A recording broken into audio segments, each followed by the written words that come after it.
going on, my friends, and welcome to the Thursday edition of the Stochastic NHL Strategy Show. I am your host, Josh Harris.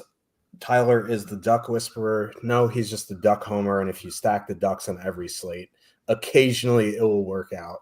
A broken clock is still right twice a day. No, I'm actually kidding. It's nice to see him have some positive regression because we used to make fun of him because no one ran worse with goalie picks. And now he's just actually making really good lineups and winning. So it's nice to see the turnaround. So congrats to him. I think he turned $40 into 600 and change last night. He had I think it was 5 or 6 man duck stack. He had Quinn Hughes and Thomas Harley in the utility. So 3D won a couple of winner take alls. That's his jam.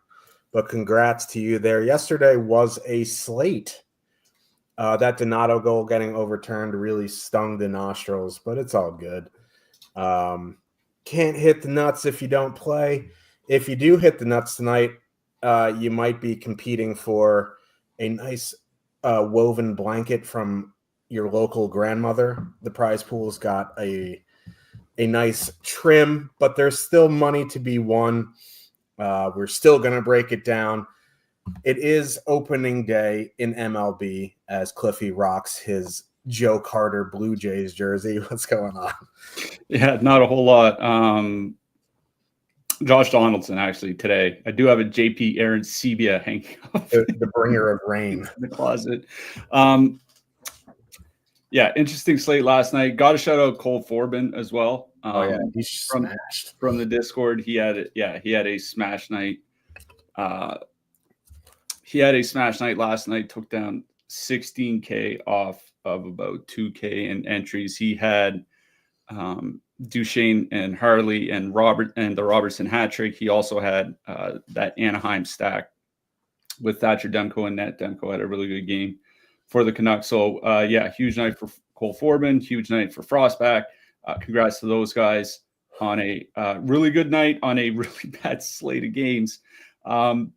Somebody has to win those slates, so I'm glad it was you guys. So congrats to you. 10 games on the board here tonight. Not much in the way of contest. We weren't expecting much. It's MLB opening day. It's NCAA basketball. NBA still going on. Don't expect much tomorrow either. That's just kind of going to be the case in the short term. But we do have 10 games, lots of interesting matchups ahead. We have one of the teams firing their coach before morning skate today, which is like, I was trying to think, I'm sure it's happened, but I've been trying to think of a team that fired a coach that was off the day before. Like normally, like a team will lose a game or something. The next day they're off, they'll fire the coach. And then the next day they'll have a morning skate and practice and all that. It's like, no, they just went through their normal off day, got up this morning and it's like, well, it's time to fire Torts about 12 hours before the game tonight. So Flyers have an interim coach. We'll see how that goes. Edmonton played last night. They're back on the board here tonight. Edmonton made a late charge in that game last night. They're down 4-0, scored 3 straight goals in the third period to make it 4-3. Couldn't quite get there, though. They're on the board again tonight. Dallas is on the board again tonight. Ottawa nuked their lineup. So lots of interesting spots. We have some injured players returning. We'll talk about St. Louis. We'll talk about Calgary. We'll get to those spots later. Minnesota, certainly. So lots of news, lots of changes, interesting slate. Kind of excited to go through them one by one. Yeah, it's not as funny as the Mets firing Willie Randolph on the tarmac, but it's still pretty good. And, speaking of MLB, we're 2 hours away from lock. And if you're still on the fence about joining Stochastic for MLB DFS, we have a $1 deal for you. If you click the link in the chat and use promo code CYCLE, that will get you access weekly or monthly. Well, your first week is going to be $1. Renews April 4th. If you choose weekly and you want to renew, it will renew on April 4th. If you choose monthly, same deal. It will renew at regular price April 4th. But if you do want to give the Sims a spin, you can click the link, promo code CYCLE. It'll get you access to everything we have MLB for $1 until April 4th. So if you've never played before, still on the fence, even if you don't play high stakes, even if you only play for a couple bucks a night for $1 for the week, you might as well give it a try. So again, click the link in the chat, use promo code CYCLE. Let's get into this 10-game slate as we have over 100 degenerates in here. I thought maybe our viewership would be a bit down today because MLB is coming up, but you're still degenning. If there's contests to play, we'll be here. Here we are. Pittsburgh Penguins with a 3 total. Heading into Buffalo, the Sabres have a 3.4. If they're going to start us off with this game, we'll see on Saturday at 2 o'clock. This game is not a defensive battle. Let's put it that way. Pittsburgh going Crosby, Rust, Raquel. I didn't see any Evgeny Malkin news. He's out. He's out. So Pitt 2 is going to be Tomasino, Hayes, Heinen, and then Dewar, Achari, and Lizotte. Wow. Buffalo going Thompson, Benson, Kulik, Peterka, McLeod, Quinn, Tuck, Rosen, and Krebs. Zucker is out, so we don't know who's going to move up to the top power play. It could just be Quinn again. It could be Kulik. It could be Benson. We just don't know. I mean, I would guess it's one of Quinn or Kulik. Yeah. It's just we don't know which one it's going to be. Yeah. Anyway, like on the Buffalo side, 17,600 is really not that bad. Like Kulik and Thompson with Peterka had really, really good numbers. Kulik and Thompson on their own have good numbers. I don't think that they're going to be awful with Benson. He's a pretty good offensive player. He's not to the level of Peterka yet, but he can hold his own. I kind of like this Buffalo 1 line. They're going to be seeing a lot of that Crosby line. That Crosby line is below league average defensively. There's 17,600 coming in with a 6.5% top 2 stack. So listen, like it's a nice mid-range stack. There's a lot of lines over 20K tonight. And if you don't want to spend up for them, I think, Buffalo 1's a good starting point for a mid-range, like a 2 mid-range build type of night. So I really don't mind Buffalo 2 there, or Buffalo 1, excuse me. Buffalo 2 is a bit interesting because if you think it's going to be Quinn on the top power play, that second line will get 2 guys on the top unit in Quinn and Peterka. McLeod and Peterka have played a bunch this year. They've been decent. With Quinn, it's a very small sample. They haven't been great. Their actual goals are insane because they're shooting like 9,000%. But, going up against the middle 6 of Pittsburgh is a treat, shall we say. So I don't mind them at 15-2. They're a little bit more expensive than I wanted them to be, but I prefer Buffalo 1. I think Buffalo 2, you can, get into that MME pool. I think a Alex Tuck 1-off is also fine. He's on the top power play unit down on that third line. If you want to go like Thompson Tuck for a weird 2-man, more expensive, that's fine. On the Pittsburgh side, it would be Pittsburgh 1, but they are 20,500. Their minutes have been pretty decent, especially with the injury to Malkin. They're fully correlated. 16.2% top 2 stack, 8.8% projected ownership. Buffalo is atrocious defensively. They don't have a very good penalty kill. So there's just a plethora of lines above 20K. There are 1, 2, 3, 4, 5, 6. There are 6 above 20K. You have Colorado at 19K. Tampa 1 and Toronto 1 are really, really expensive. So honestly, in that 20-ish K range, they're one of my favorite lines. So I'm good with them in any format. We'll talk about the other ones, obviously, but they're going to get minutes. They're fully correlated. Their power play isn't great, but, with Grizzlick there, it's at least respectable. So it would be both top lines here, and I don't mind Buffalo 2. Yeah, I kind of do like Buffalo 1 here. Thompson and Kulik, a lot of their numbers did come with Peterka, but even without Peterka, they're at, I think it was 2.6 expected goals, 3 actual goals per 60 minutes of 5-on-5. So they were still good offensively. I think Benson's going to fit in fine there. Benson is really good in transition, like getting the puck through the neutral zone, getting into the zone with the puck on his stick with control.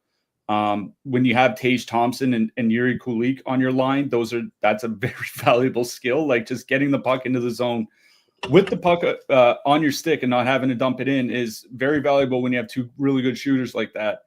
I'm not worried about any of the matchups on the Pittsburgh side. I was looking at Pittsburgh's top line since the trade deadline. It's been 3 weeks. 77 shot attempts against, 3.5 expected goals against per 60 minutes. Like, they're worse than Buffalo. I kind of do like that top line of Thompson, Benson, Cooley. Like, Peterka, McLeod, Quinn could be fine if Quinn's on the top power play. If he's not, I don't think that's going to be a very good line. Like, McLeod and Quinn have not been good together this season. Like, they're at like 2.2 expected goals. They were scoring over 4 goals per 60 when they were together. It was because they were shooting 17%. So, like, you know, they just really weren't generating much offensively. Peterka can help. McLeod might end up playing the most minutes of any player or any of Buffalo's forwards here tonight. But I think I'll just go with what I think will be the better line, which is the top line, which is Thompson, Benson, and Kulik. I really like Zach Benson. It's kind of like a crafty player, if you want to call him that. Kulik is showing all the signs of being a very good goal scorer. These are two guys that I've written about extensively elsewhere, and Thompson is Thompson. And under 18K, Kulik might be on the top power play. It's a great 5-on-5 matchup. I really do like Buffalo 1 here. Pittsburgh 1 is the only line that I would really have interest in on the Pittsburgh side. Listen, I think they're fine to play. Even though they've been bad defensively, they've been really good offensively. 3 expected goals, 3.9 actual goals per 60 since the trade deadline. They're all playing 19 to 21 minutes. The thing is like, you said there's 6 lines over 20K. There are 8 lines, 18K and above. And when I look at those lines specifically, this isn't even in the top 3 for me. It's 4th. So it's like, it's in the middle of the pack. It's not my least favorite of what I would consider a main stack, like 18K and above. Like, once you get to that price point, you pretty much need a filler stack with them. So of those 8 lines, I'd have them 4th. By top 2 stack percentage on Stochastic, they're 3rd. So, like, they're not an awful play. It's just, if I'm spending up that much, I do think that there are better plays to go to. So, a single entry, I would pass. 20 max and above is where I would start to get interested in the Penguins. I think at that point, that's where you start looking for, you know, do you play 1 or 2 out of 20 Penguins? Do you play, like, 6 or 8 or 10 out of 100 of Penguins? Like, that's when you start getting in those conversations. But I think for single entry, considering the price, Buffalo is the only side I really have interest in here, and it's Buffalo 1 for me.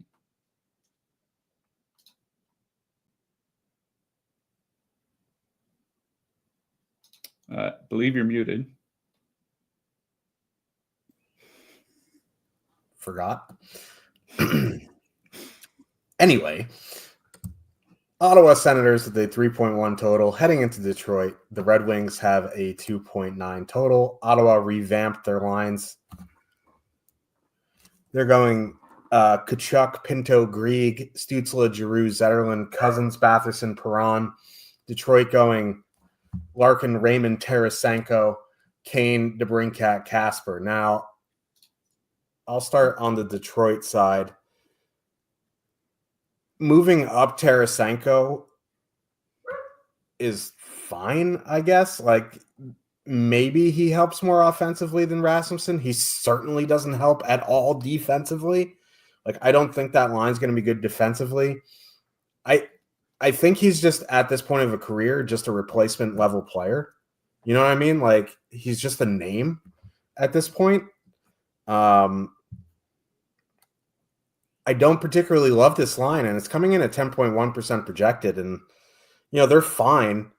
And, Ottawa hasn't been as great defensively as they have been in a while, as Cliffy pointed out on the last show. But I'm just going to go to the line that has a better track record for only $400 more at 4% projected, and that's Casper, DeBrincat, Kane. You still get 2 of the 3 on the top power play unit. You get I don't even know what matchups. I don't even know who Detroit's going to consider the top line. It's probably still the Brady Tkachuk line, but these Sens lines, I don't think are going to be anything special. So for me, it would be Casper DeBrincat Kane over the top line. On the Ottawa side, I'm just going right back to Cousins, Batherson, Perron. If you want to leave off Perron and add in Tkachuk or add in Stützle because it's a good power play spot, that's fine. And it is a really good power play spot. Detroit just doesn't take a lot of penalties. So that's why I want the line with two guys on the power play, and that's Cousins, Batherson, because they have played well together at 5-on-5. Perron actually doesn't look like a zombie. He looks half decent. But again, if you want to add in more power play correlation, you can add in Perron or take out Perron, add in Stützle or Tkachuk. I'd probably add in Tkachuk. But just be aware that Detroit doesn't take a lot of penalties, and the Sens don't draw a lot of penalties unless Brady Tkachuk is up to his shenanigans and the refs aren't calling him for said shenanigans. So it would be the second lines on both teams here. I'm not super high on the top lines. I am completely out on Larkin, Raymond, Tarasenko. As soon as I saw the news, I just straight up crossed them off my list. Because before I even went to look up the numbers, I knew the numbers were god-awful, and they are absolutely terrible together. 105 minutes with Tarasenko on the top line this year, 51 shot attempts, 1.6 expected goals, 1.7 actual goals per 60. That's something you see on the fourth line in San Jose. They're terrible. I probably just jinxed myself, but I've never crossed out a line faster. For Detroit too, with Casper, they have been good. We keep talking about it. 66 shot attempts, 3.5 expected goals, 3.3 actual goals per 60 with Casper there. 3.3 actual goals per 60 minutes, shooting 8.4%, which is about league average. So their goal scoring is about 35% above league average with a league average shooting percentage. That's how much volume and quality that or I should say at least volume that they're generating. They've been really good. Mercifully they're priced down. Remember, this line was over 18K just a couple games ago. So at least they're down to 16,600. It's not a bad power play spot. Just we know how good Detroit's power play has been. Ottawa typically takes their fair share of penalties, at least around the league average, if not more. Their penalty kill has been on a little bit of a slide over the last couple months. I do wonder how much of it has been having to play Travis Hamonic more because he's been easily their worst penalty killer. But I don't mind Detroit too, because it's a good power play spot. If you want to take out Casper and put in Larkin, I think that's okay. I'm not playing Detroit 1 here tonight. I don't know how many lineups I would have to play to get to them. 1,000? I don't know. I honestly do think they're dog shit. So, take it for what it's worth. Ottawa. Listen, I don't mind Cousins, Batherson, and Perron, specifically because it is a good power play spot. The Detroit Red Wings penalty kill is terrible. Going back to the Four Nations break, the most goals against per 60 minutes. On the PK, going back 30 games, the most goals against per 60 minutes on the PK. This is the worst penalty kill in the NHL, but like you said, they don't take penalties. 2.1 times shorthanded per game since the Four Nations break. If you go back basically over the last third of the season, they're at 1.9 times shorthanded per game. They just don't take penalties. Ottawa might get a couple power plays here tonight. They can go 1 for 2. They can go 2 for 2. That's how bad this Detroit penalty kill is. I do worry about opportunities. Here's the thing with Tkachuk and Pinto is that unlike other Tkachuk lines, they actually are generating fairly well. Tkachuk and Pinto together this year, 120 minutes, 3.6 expected goals per 60, 68 shot attempts per 60. It's pretty good offense. The problem is that, they're not finishing. They're shooting under 7%. If they can get to 9% this or something, or 9.5%, this is a really, really good 5-on-5 line. I would be pretty tempted to do a Pinto, Tkachuk, Batherson, Pinto, Tkachuk, Cousins, Pinto, Kachuk, Stützle, something like that. I don't think Grieg is necessarily the answer here, but Pinto, Kachuk for sure are in consideration for me because one, Kachuk is on the power play. Two, not worried about any of the matchups on the Detroit side. And three, I do think that Pinto is a pretty underrated player. They typically played well together whenever Pinto's been not suspended. And I do think that there is a lot of offense that could come from this duo in what is not a bad matchup. So I don't mind Cousins, Batherson, and Perron just because you do get two guys on the power play. But for me, I think it would be something like Pinto, like I said, Pinto, Kachuk, Stützle, Pinto, Kachuk, Batherson, like kind of something like that is where I'm looking on Ottawa. And I prefer the Ottawa side generally in this game. Agreed. I agree with you on Detroit 1. I just said it a little bit more nicely. But we're at the point of the season where nice is out the window. The Utah Soakers with a 2.6 total heading into Tampa. The Lightning have a 3.4. Tampa loading up their top line still with Kucherov, Point, and Gensel. Hagel, Cirelli, Paul, Bjorkstrand, Gord, and Goncalves. Utah going Keller, Schmaltz, Cooley. Genther, Hayton, Carcone, Doan, Krause, McBain. We're in the same problem we always are with Tampa 1 here. They're just way too expensive for my liking. And it's not a great 5-on-5 matchup. Like the Hayton, Genther, Carcone line isn't great defensively, but they're not the worst matchup they've ever had. You know what I mean? So, I think I'd be more likely to do a Kucherov one-off than stack Tampa 1 here, like a Kucherov, Bjorkstrand 2-man, add in a defenseman or something like that. I just don't want to spend 23-1 in not the best 5-on-5 matchup, especially when the Leafs are right there, and we'll talk about it at the end. Like they're in San Jose, which is just a much better matchup than going up against Utah. So I'm fine with Kucherov one-off. He's always an elite one-off. But in terms of that top line, I'm not spending $23,100. Tampa 2 is fine. They're 15-9. But the problem is, they're not on the top power play unit, although they did move Hagel there for a couple power plays last game, so he may see some top power play time. They also broke the slate. But going up against the Cooley line, that line has been good defensively all season. It's a bad matchup for both lines. So really, it would be a Kucherov one-off. You want to drop down to a Bjorkstrand one-off, a Gord Bjorkstrand 2-man. That's probably where I'm at on Tampa. On the Utah side, I don't really want to go up against the Cirelli Hagel line, so I'm probably out in single entry on Utah 1. If you get to summon MME, that is fine. The line I would go to is Genther, Hayton, Carcone. They're 12,700. They are a filler line, and they're going to go up against that Kucherov, Point, Gensel line. John Cooper's broken this line up multiple times this season because they are atrocious defensively. So I'm good with Carcone, Hayton, Genther as a filler.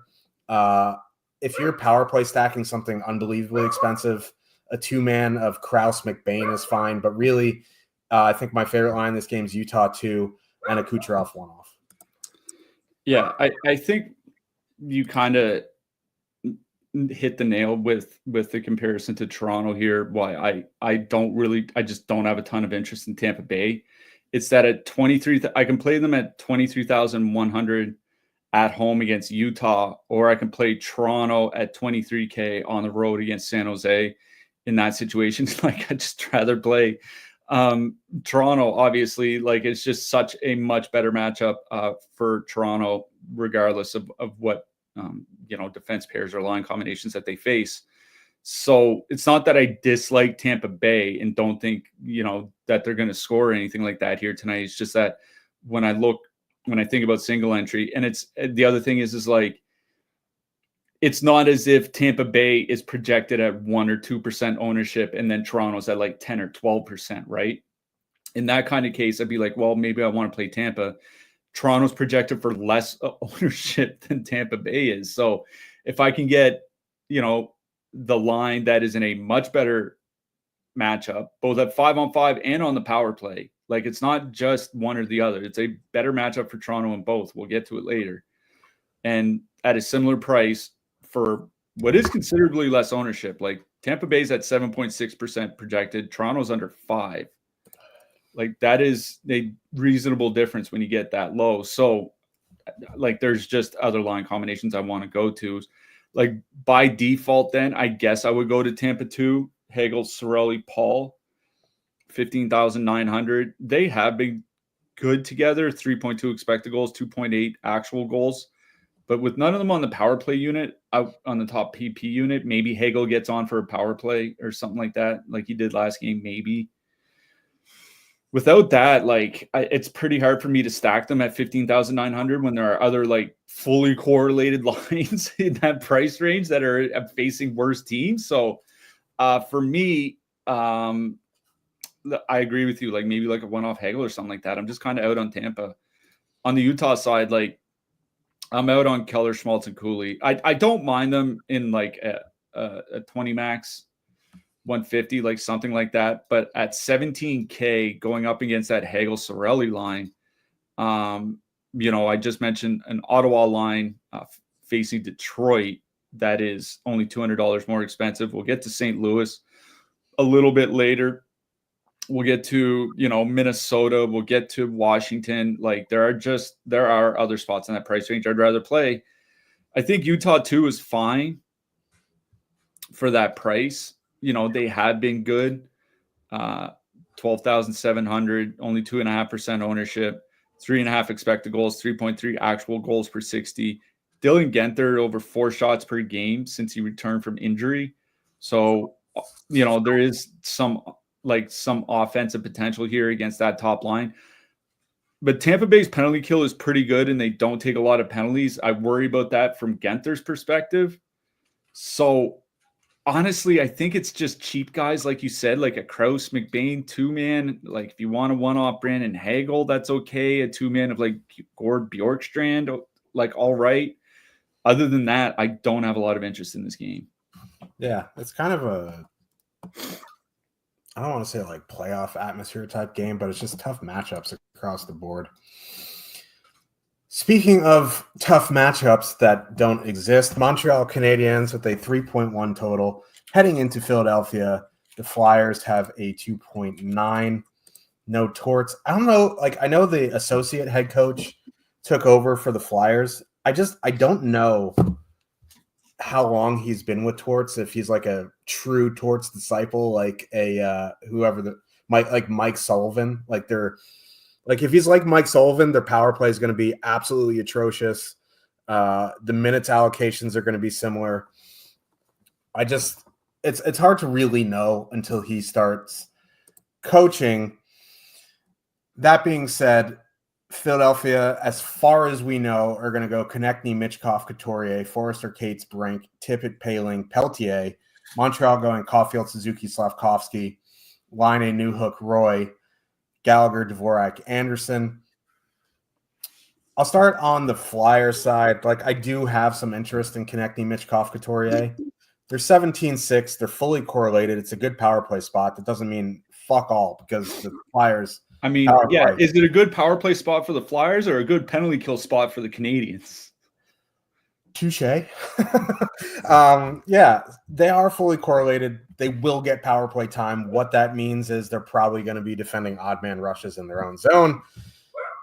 But they are good at 5-on-5. 3.3 expected goals per 60, 4.6 actual. It is a good 5-on-5 matchup. They're 17-6. I think I still would rather play Buffalo 1 at the same price. But they would be in that mid-range build. That's really the only line I have interest in. Like if you want to play Forrester, Cates, Brink at 13-2 as a filler in MME, like sure, go ahead. But I prefer Couturier, Michkov, Suzuki.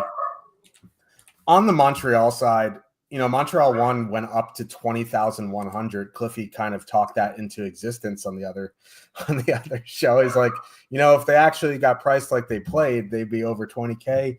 Ask and you shall receive. I like them here. And I think a lot of people aren't going to play them because of the price. And yeah, like clicking in Montreal 1 at 20,100 doesn't feel great. But let's be honest here.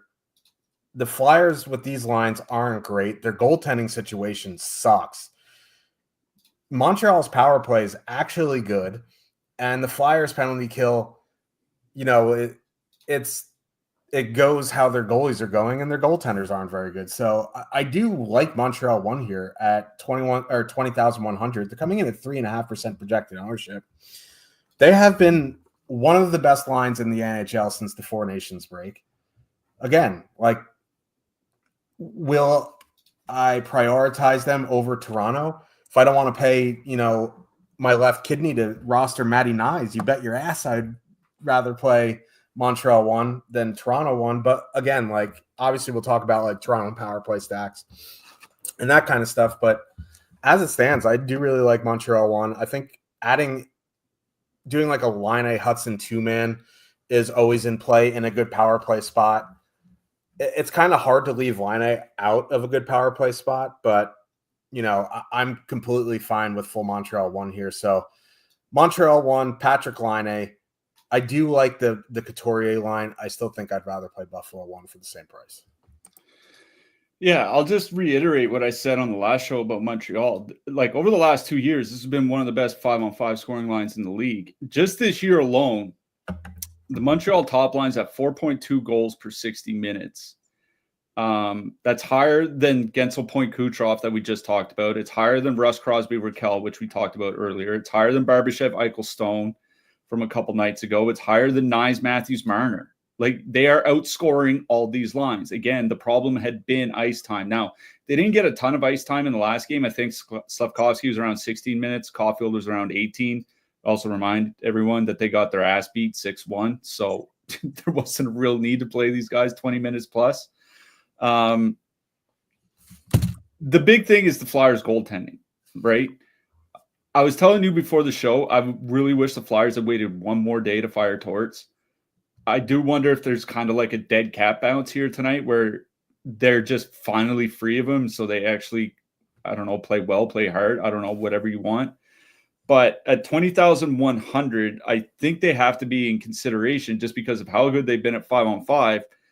And there's no line really from the Philly side that really worries me. The Cates line is good defensively, but this isn't facing prime era Bergeron or going into Minnesota or anything like that. I don't mind Montreal 1 here, honestly, but I think for me, they're kind of in that Pittsburgh mix where I would rather play them in a 20 max or above. There are a couple other lines in that price range that I think I would rather play. 18K and above, there are two other lines I have ahead of them.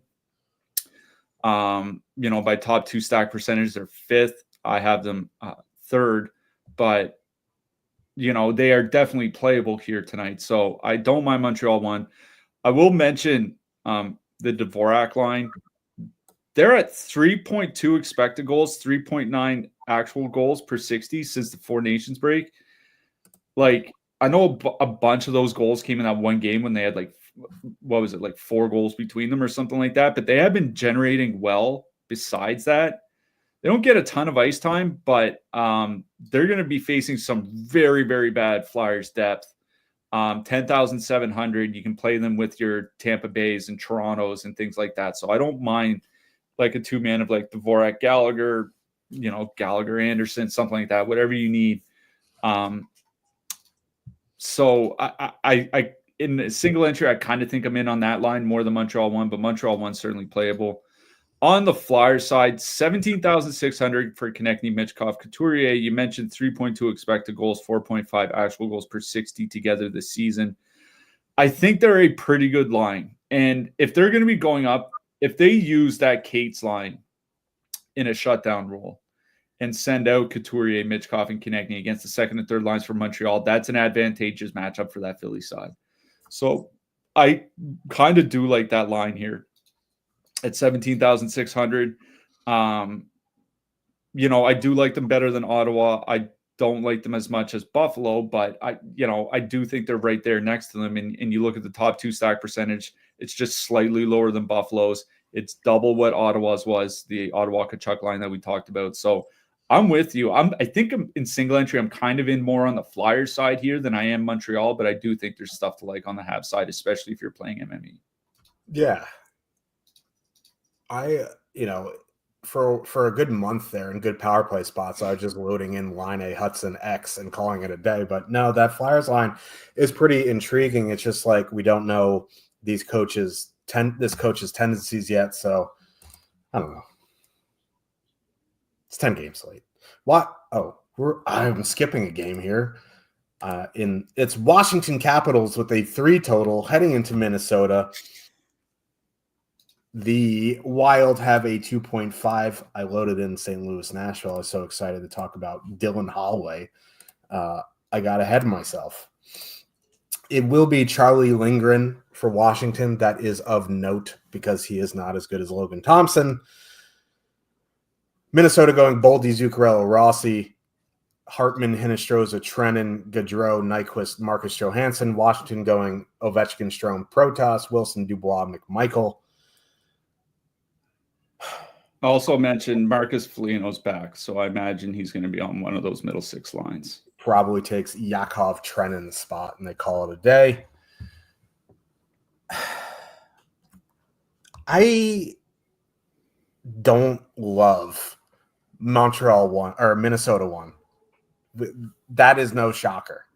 But the price has been coming down. They're fully correlated, and it's not Logan Thompson in net. And, these Caps lines aren't great defensively. So I think there is a case for Minnesota 1 here. They're coming bang on in their top 2 stack of 5.6% projected. They're under 17K. I definitely think they're in that mid-range build mix. Whether you get to them in single entry or 20 max, that's your call. For me, they're more of a 20 max just because this line is the bane of my existence. But the price is coming down. It's a little bit better matchup than meets the eye. So I don't mind Minnesota 1 here. That really is the only line on Minnesota that I like. On the flip side, again, at this point in the season, how close Ovechkin is to passing Gretzky, it's really hard to stack a line without Ovechkin. I do prefer the Dubois McMichael Wilson line, though. They're 14-5, 4.4% projected ownership. They're going to see that Minnesota top line, which isn't great defensively. So for me, it would be Dubois, Wilson, McMichael. I think an Ovechkin one-off is fine. But, if you want to get Ovechkin into the stack, you can leave off one of those guys and add an Ovechkin. But it would be Minnesota 1, Washington 2 for me. I'm going to be honest. I don't really have any interest in Washington here. Marcus Foligno's back. That helps him defensively. Jonas Brodin is back. That helps them a lot defensively. Now they're back to their 2 really good defense pairs. They can put them out on the ice against any of the top 2 lines from the Capitals. It is a good power play spot for Washington. Washington's power play has not been very good. I mean, we've seen the changes they made over the last few weeks. They went from 3 forward, 2 defensemen to 4 forward, 1 defenseman. Then they booted John Carlson off. I guess if anything, I would probably go to Wilson, Dubois, McMichael. Just because they're cheaper, like at 14,500, they're close to filler status, and you compare them, like if you're playing like Colorado or maybe an Ottawa power play stack even or something like that, you can fit them in with them. But this is not a great matchup. I think it's kind of notable the Caps only have a 3 total, and I believe they're still the highest scoring team in the league this season. I don't know. If Brodin and Foligno weren't back, I would probably have a different tune here. But for me, this game, I'm much more in on the Minnesota side. The big reason is that the Caps haven't really been that good defensively lately for a little while. Four Nations break was 5 weeks ago. Since then, 2.44 expected goals against, 12th in the league, 2.48 actual goals against, 17th in the league at 5-on-5. They've been average. And that Minnesota top line, they haven't been scoring, but 3.3 expected goals per 60 since the Four Nations break. They are perfectly correlated for what that's worth, which isn't really a whole lot because the Washington penalty kill has generally been good. But it's 16,600 for a perfectly correlated line where everybody on the top line's probably going to play 19 to 21 minutes. I think I'm a little bit more interested in the Minnesota side than the Washington side here. Definitely fair. Let's get to the game I wanted to talk about instead of that trash can game. St. Louis Blues with a 2.9 total. Heading into Nashville, the Predators have a 2.6. This is also a trash can game, but I prefer it than that trash can game. Of course, I didn't load the lines in, but here we go. Blues going Kyrou, Holloway, Shen, Thomas, Neighbors, Bolduc, Joseph, Sundqvist, Texier. Nashville going Forsberg, O'Reilly, Evangelista, Stamkos, Marchessault, Bunting. By the way, I don't know if he's going to play tonight, but Montgomery said that Buchnevich is meeting the team in Nashville. He just wasn't at morning skate. Like he literally flew to Nashville today. So like they said he's going to be back. I don't know if that necessarily means tonight or for their next game, but he is going to be in Nashville tonight for the game. That's interesting because Thomas with Buchnevich is a lot better than Thomas with Bolduc. That being said, that's something to pay attention to. I still prefer Kyrou, Holloway, Shen. They're going to get that Stamkos line matchup. And listen, man, like Stamkos as a center in the year 2025 is just not it. Bunting's not a good defensive player. Marchessault's not a good defensive player. And that Kyrou, Holloway, Shen line has been excellent this season. They're fully correlated on the unit that I like better. It's been better by the numbers. It's the Jake Neighbors unit with Falk. They're coming in at 4.4% projected. They're 17,100, so they're cheaper than Buffalo 1. They're cheaper than the Flyers line. You probably could play them with one of them as well if you wanted to. I do really like that St. Louis second line here. If you have the flexibility and you have CSVs ready, I think if Buchnevich is in, that could be an interesting spot to get a very low-owned Pavel Buchnevich in there. I would just, be at the desk or whatever you're at, ready to deploy a new CSV. It is almost impossible to do in single entry unless you have only late players. So I think, if it is Thomas, Neighbors, Buchnevich, that would be an interesting, unbelievably low-owned line. But for me, it would be St. Louis too. On the Nashville side, I don't have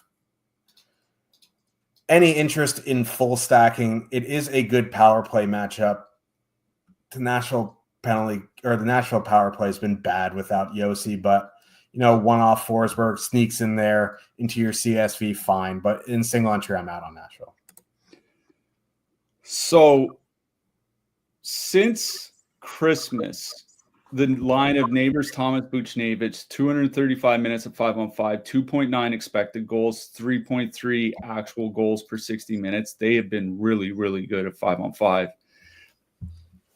If you were to put a lineup in of Thomas, Buchnevich, and Neighbors at 16,600, it's the identical price to Minnesota 1. I feel like that's something you can swap pretty easily. Is like you put in the Buchnevich line with Thomas and Neighbors. If Buchnevich isn't in, or if he's in, you leave it. If he's not in, you can just straight swap to Minnesota 1 for the exact same price. So that's why I'm kind of interested in that line here. Nobody's going to have him. Like I like even people watching the show are probably almost certainly not going to be playing Pavel Buchnevich tonight. Like there's just going to be no ownership on him whatsoever. So it is a good chance to like not only get a low owned combination, but basically a near zero owned combination. And if by chance he's not playing, then you can just straight swap to Minnesota. Like I said, they've been really, really good at 5-on-5. And while they're not on the better power play unit, like Nashville's penalty kill has actually been decent. Like once their goalies came around a little bit, like I kind of want to attack this team for the 5-on-5 play. So I almost want to play that Buchnevich line here. Like I said, if he's out, just straight swap to Minnesota or something like that. So that's kind of where I am on St. Louis. I will mention on the Nashville side, Ryan O'Reilly and Luke Evangelista has some sneaky good numbers together. And by the way, that top line is also 16,600. So there's another swap you can make from Buchnevich if he's not playing. O'Reilly and Evangelista, 155 minutes together, 59 shot attempts, 3 expected goals, 3.5 actual goals per 60 minutes.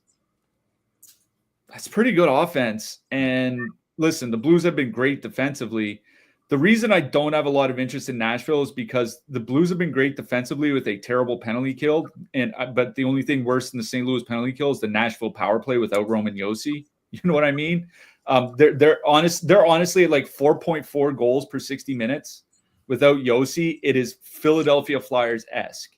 So that's why I don't really have interest in Nashville. But Nashville 1 is another straight swap here. But I think I do have some interest in it. For me, the game is more about the St. Louis side. It's just which line you want to play. I think I might be in on Buchnevich just because there's going to be no ownership, but either line is very much in play here. Yeah, I guess you could put in that Buchnevich line and have a little bit more expensive defenseman. And if he's out, you can just go to the Kyrou line for $500 more and downgrade like Falk to Broberg or something. But plenty of options. Dallas. Let's talk about Dallas, Sally.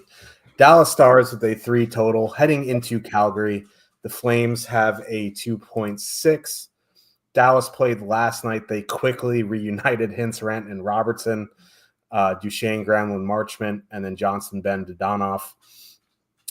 Calgary said that Backlund was going to be in. He was supposed to be in the last game in between Coleman and Farabee, and Sharon Govich was going to be a healthy scratch, but then they held him out. So Calgary's going to go Huberdeau, Coronado, Frost, Kadri, Pospisil, Zari, Coleman, Backlund, Farabee. I don't have any interest in Dallas 1. Like, we've talked about it enough already to the point like where Mikko Rantanen, he's still like he's $7K here, and that's the cheapest he's been since he's got to Dallas, but he just does not play the minutes. The ones like if you want to play him, the one saving grace is the Calgary penalty kill sucks, and the Dallas power play has been really good. But kind of like Tampa Bay here, I'd rather just do like a Robertson one-off, Robertson Harley 2-man than full stack Dallas 1. Dallas 2 would be the line at 14.5, Duchesne, Granlund, Marchment. But again, like I don't have a ton of interest there. So if I was going to do anything from Dallas, I think I'd do like Robertson, Harley and call it a day. On the Calgary side, I think going back to the Frost, Coronado, Huberdeau line would be the play here. Dallas has not been great defensively since Heiskanen has gotten hurt. That is not a surprise. That Huberdeau, Frost, Coronado line has played very well. They're fully correlated. Dallas's penalty kill has taken a slide. So I'm interested in that Huberdeau, Coronado, Frost line. Kadri one-off, always in play. I don't know if I want to power play stack the Flames here. That feels kind of wrong, but like I honestly don't mind it because it's not super expensive. And Kadri gets his minutes. Weegar definitely gets his minutes. That second line at 14.6 gets their minutes. So like I honestly don't mind a Calgary Flames power play stack here, but it would be that Calgary Coronado line and a Robertson one-off. Yeah, I have no interest in that Dallas top line. One, because Backlund is back. He's going to be playing with Coleman. We know how good that duo has been defensively at 5-on-5. So while the Calgary penalty kill hasn't been great generally this season, it has been getting better as the season's worn on. And it's just a bad 5-on-5 matchup. And at 20,600, they're still too expensive. Like, listen, like Hintz had the 3 assists last night. Jason Robertson had a hat trick. Really, really good night from them. So, those guys actually, definitely won money for people last night. Here is Mikko Rantanen's ice time. Last 5 games, 19 minutes, 21 minutes, 16, 17 and a half. The 21-minute game was one that went to a shootout. And the other 2 19-minute games were overtime games. See what I mean? Like, this is a guy that was playing 22, 23 minutes and now expecting more than 18 in a regulation game is expecting too much. And he doesn't shoot a lot. So it's not like this is Brady Tkachuk playing 17 minutes where he might put up 4 shots per game. And considering it's about a 5-on-5 matchup, I'm out on Dallas 1. For me, it's Duchesne, Granlund, Marchment. Those guys, 2.9 expected goals, 3.2 actual goals per 60 minutes. They are correlated on the second unit. Obviously, they get less ice time than the top unit. But if it's a good matchup for the Dallas top power play unit, it's a good matchup for the Dallas second power play unit. And getting a minute and a half of ice time of secondary power play time is not nothing. And they've been really good at 5-on-5, and they're under 15K. Like, quite honestly, like Granlund or Duchesne might play as much as like Rope Hintz here tonight. You know what I mean? They might play as much as Mikko Rantanen here tonight or close to it. So like for me, it's Dallas 2 that I have interest in on the Dallas side. Calgary, I agree with you in Huberdeau, Coronado, Frost. They are perfectly correlated, 14,600 coming in. 6.1% ownership. It's a little high. It's better than the Kadri line. 2.8% top 2 stack. Dallas has been taking a fair amount of penalties. They're at 2.8 times shorthanded per game since the Four Nations break. It's tied for 10th in the league. The Flames don't draw like a ton of power play opportunities, but they have been getting better. They're at 3.1 per game over the last 30, I'll call it 27 games. It's second in the league. So while they weren't drawing a lot of penalties earlier in the season, they have been in the second half. And the Dallas penalty kill has been like fine to good without Heiskanen, but fine to good is a fairly sizable drop from the elite power play or penalty kill that it was in the first half of the year. So I think Huberdeau, Coronado, Frost is probably my favorite line in this game. I also do have some interest in that Granlund line. That's where my interest would be on the Dallas side. Los Angeles Kings with a 2.5 total heading into Colorado. The Avs have a 3 total. Colorado going McKinnon, Nichushkin, Drouin, Netchis, Nelson, Lehkonen. Kings going Fiala, Byfield, Laferriere, Kempe, Kuzmenko, Kopitar, Moore, Fogle, Deneau. I saw a couple guys out on that fourth line. I don't know if that's going to really affect the lineup. This is interesting because Colorado 1's only 19K, coming in at 5.4% projected ownership. That's a problem because if we talk about low-owned McDavid things of nightmares, low-owned McKinnon is a thing of nightmares as well, especially at 19K when we're like Tampa 1 is $4,000 more. And it's not like they're going to be going up against Mikey Anderson, Gavrikov, because 1, they're not even together anymore. And 2, Colorado can dictate matchups. And yes, the Colorado 5-on-5 lines are still really good defensively. But this is a 19K Colorado 1, fully correlated. They're matchup proof. It doesn't really matter who McKinnon's with. Him and Nichushkin have been really, really good. Of course, I want to see McKinnon, Netchis, Lehkonen. But at 19K, I'm in on Colorado 1 here. Kings, from time to time, struggle on the penalty kill. This is a really good power play. So, like we've talked about a bunch of lines over 20K. This isn't one of them. They're 19K. You know what I mean? Like, it's not super price prohibitive. They have positive leverage.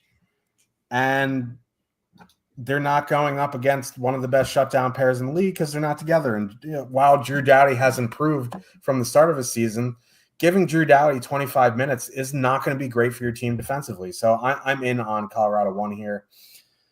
Colorado 2, I'm not so much in on. If you want to one-off Netchis, that's fine. The Kings side, I'm probably out on them for the most part. This is a brutal matchup. Like, Colorado is a really good team. Since Blackwood got there, their goaltending has been shored up. In MME, if you got to Fiala, Byfield, Laferriere, I think that would be the line. But that's really about it. This is a Colorado 1 game. Yeah, my only real interest in the Kings would be like maybe they go 11-7 with those guys on the fourth line out. Like they did that a lot basically up until the last few weeks. And then, Byfield and Fiala and those, and like Kempe and Kopitar and those guys were playing like 19 to 21 minutes a game.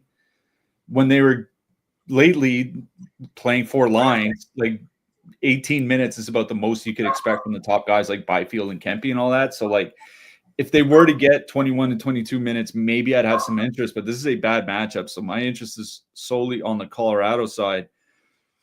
Nelson and Natchez, I was looking at their ice time. They haven't played a lot because it's only been a few games since they got moved together.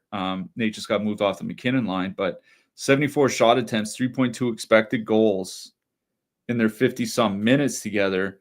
The Kings typically haven't taken a ton of penalties. That started to reverse itself a little bit lately, tied with Dallas for 10th most time shorthanded per game since the Four Nations break.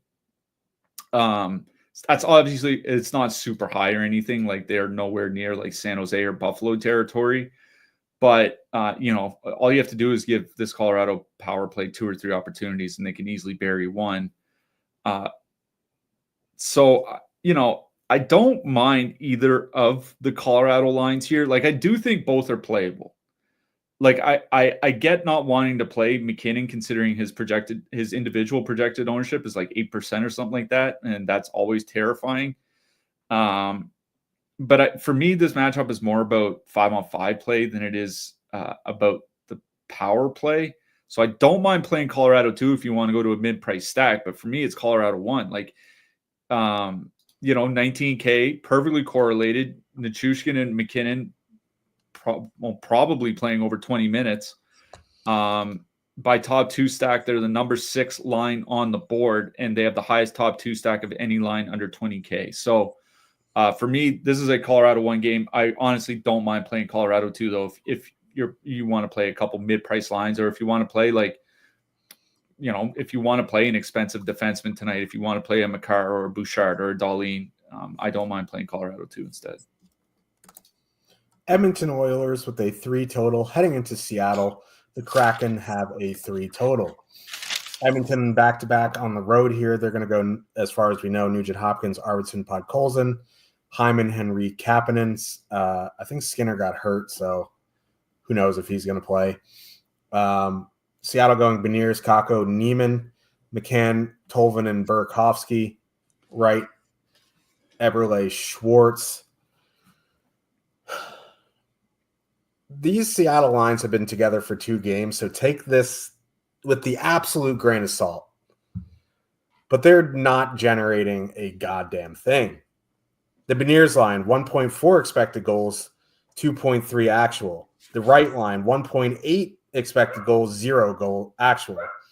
The McCann line, 0.98 expected goals, 2.6 actual. So in their 2 games they've been together, they've been absolute crap. Beniers, Kakko, Nyman have got run out of the rink defensively. That's not really surprising, but for that reason, I don't mind going back to Nugent Hopkins, Arvidsson, Podkolzin here. They're 13-6. It's not like they're like 18,000. Nugent Hopkins has been playing heavy minutes here. You get 2 guys on the top power play unit.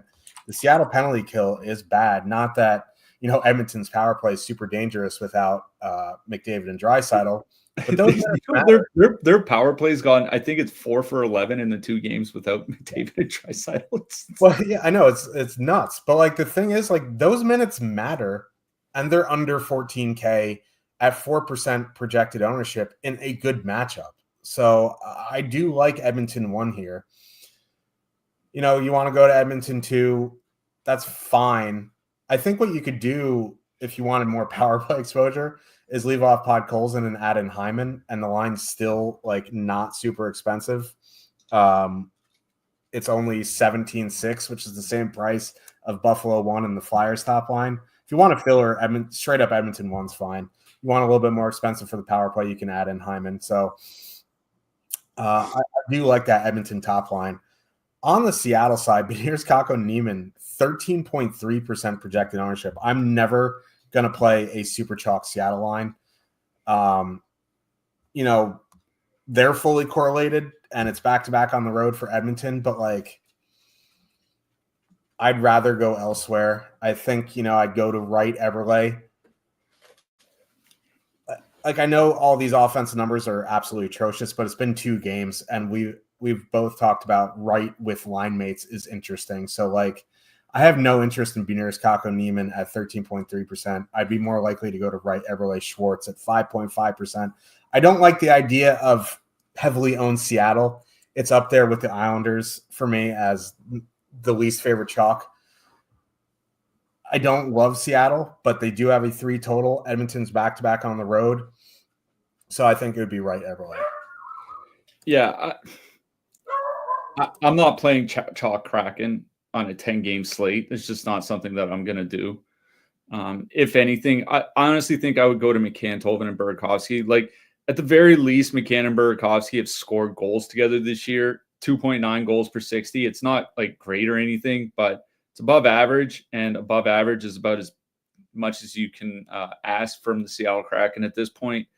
McCann and Burakovsky are on the same power play unit, so whatever that's worth, that's where I would go, but I'm not playing Seattle here. For me, it's back on the Edmonton side. They are chalky. The chalk isn't near as bad. Like, it's not 12% chalk. It's like 3 to 5% chalk. Nugent Hopkins, Arvidsson, Pog Colson. We mentioned it on yesterday's show, but they played together this season a fair bit, and they've actually been good together. 2.6 expected goals, 3.7 actual goals. Obviously, they're riding hot by shooting percentage, shooting 12.5%. But even at 10%, they would be scoring about as well as that McCann-Burakovsky line with a lower shooting percentage. So I don't mind that line, especially where, Nugent Hopkins played over 20 minutes last night, 23 minutes the night before. Even Paul Colson's been getting like 15 minutes a game since McDavid and Draisaitl left the lineup. So I don't mind playing them at 13,600. You compare them with, those under 20K lines that we've talked about. You compare them with, Colorado. You compare them with Buffalo. You compare them with, Philly or whatever. You can even put them with Montreal if you want, Montreal, Pittsburgh, whatever. So for me, it is the Edmonton side. I honestly think Edmonton 2 is kind of interesting. They did move Jeff Skinner onto that line for some shifts last night. Not for the whole game or even like half the game or anything, but for some shifts. And it's probably worth mentioning that 2 games ago it was Corey Perry there. Last night it was Kasperi Kapanen, and they keep putting Jeff Skinner back there. Like, I think they want to play him there. And if he is on that line, it would give them 2 out of 3 guys on the top power play unit. Henrique and Hyman have been good together this season as well. 64 shot attempts, 4.1 expected goals in over 90 minutes together since Hyman returned from injury. So I do think there are 2 playable lines here, but for me, this game is about Edmonton 1. I'm muted again. Classic. I was looking at the late news. Toronto Maple Leafs with a 3.6 total heading into San Jose. The Sharks have a 2.4. Toronto going Matthews, Marner, Nyes, Tavares, Nylander, and McMahon. Robertson, Domi, Lawton. San Jose going Celebrini, Smith, Eklund, Toffoli, Groff, Wenberg. It's a decent matchup for the Sharks because Toronto sucks defensively. Their penalty kill sucks. But, you can't understate how important Jake Wallman was to this team. They're just not generating offense. And the Celebrini line is 18K. That price is ridiculous. Celebrini's so good, I wouldn't say no to a Celebrini one-off, but even he's not generating without Wallman, so I'm pretty much out on the Sharks here. As much as it pains me to say that I'm fading a fully correlated Sharks line, I just, at that price, it's just a bit ridiculous. The Leafs side is where it's at, and we need to talk about it. 23K for Matthews, Marner, Nyes. Nyes is up to 6,300. That price is bonkers. Cliffy called Toronto too the other night. That was an elite call, but now they're up to 20,100. That line has been really, really good though. Tavares, Nylander, McMahon. They're coming in at 3.9% projected. It's an unbelievable power play spot, though. So, like, it is so expensive to try to power play stack, but I think I would try to find a way, like Matthews, Nylander, 2-man, Matthews, Nylander, Tavares. There's enough cheap lines that I think you can make a decent lineup. I don't love spending that salary. So, like, if you don't want to have Matthews, you just go Tavares, Nylander, McMahon for 20,100. That's fine. Matthews, Marner, 2-man, fine. But again, like, for the power play, I want Nylander. Nylander one-off, I think, is a really good play. Matthews one-off. I'd find a way, if I'm playing Leafs, to absolutely build around Nylander and Matthews. Again, like, I prefer Toronto to Tampa tonight. I just don't know if I'm going to spend that much salary, even in this matchup, when there's a bunch of lines, 16 to 19K, that are very playable here. Because not only do you need Toronto to go completely nuclear, you would need your secondary super cheap stack to come along for the ride as well. I have more faith in two 16, 17K lines, or a little bit more expensive, than I do, Toronto and Utah 3, for example, something like that. So while I do really like Toronto here, I think it would be a Nylander one-off, a Matthews one-off, or a couple 2-mans. Yeah, I'll start on the San Jose side. I really don't have interest in the Sharks. It's been 7 games without Jake Wallman. In the 7 games, with their top 6 lines on the top 6 skaters on the ice, whatever combinations you want to look at, like just looking at their top forwards on the ice at 5-on-5, 51 shot attempts, 2.4 expected goals, 2.1 actual goals per 60. It's abysmal, and this is with their best players. Like, losing Jake Wallman was a huge loss for this team. They just cannot generate offense with the other defensemen that they have on the roster. And if that San Jose line was like 15,500, I think that's a conversation. Do I want to play San Jose 1 at 18K or Colorado 1 at 19K? It's not even a conversation for me. So I'm out on San Jose. I think I'm more interested in Toronto than you might, just because San Jose is so bad. I do. What I mean? The price is a bit wild. I get it, but 23K for Toronto or 23,100 for Tampa, or like when I look at the over 20K lines, I'd rather play Toronto than Tampa, Dallas, Pittsburgh, or Toronto too. It's basically just Montreal that I think I would have above, and it's because of the price difference. If I look at raw points, then it's Toronto. It is Toronto 1. So, the Toronto top line definitely hasn't been their best since the Four Nations Cup, but this San Jose team is barely a functional NHL team at this point. Like, they have like 6 NHLers on the entire roster.